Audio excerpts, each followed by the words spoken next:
سلام دوستای عزیزم، امیدوارم که مثل همیشه حالتون خوب باشه. من مرتضی هستم و امروز قراره با هم گردشی داشته باشیم در غروب شهر کلاچای.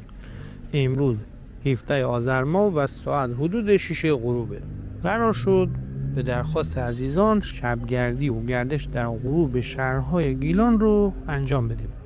ولاگ قبلی شبگردی در شهر زیبای رودسر بود و امشب قرار با هم گردشی در مرکز شهر کلاچای داشته باشیم. به دلیل باز شدن کمربندی این شهر در غروب و شب‌های زمستان، این شهر به شدت خلوته، به طوری که شاید ساعت‌ها برای گرفتن ماشین منتظر بمونیم. کلاچای به جگرکیاش هم معروفه.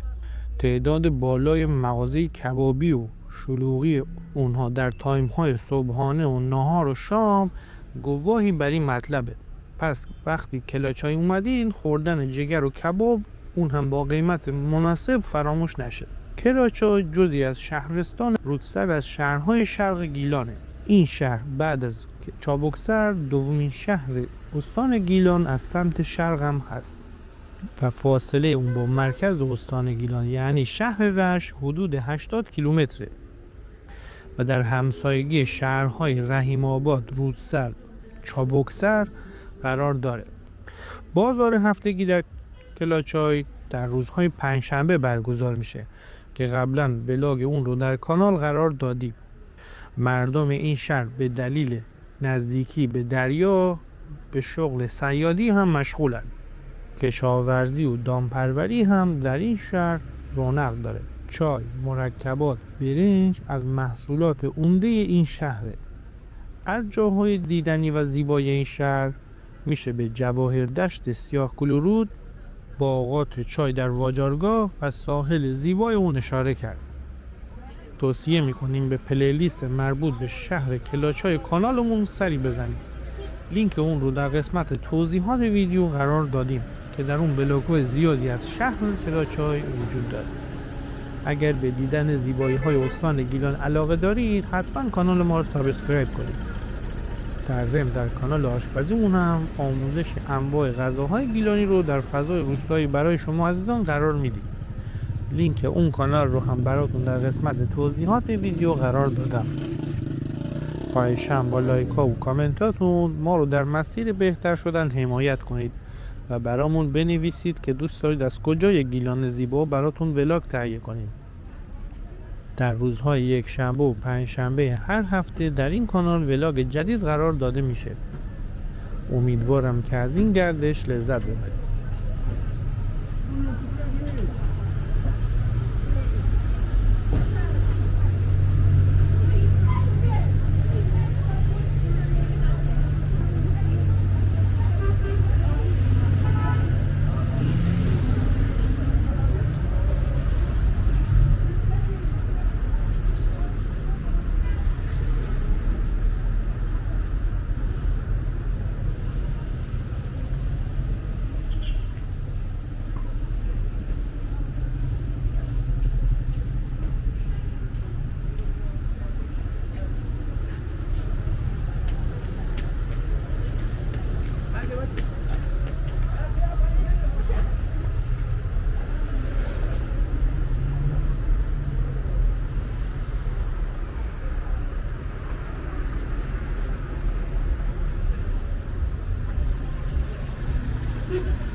چطوری پسرم؟ خوبی؟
السلام. دونی چند سفید؟ ممنون مرسی. تفال چی؟ دونه ای؟ مرسی. السلام.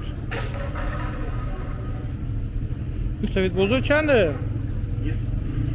یک رایس. بس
سلام.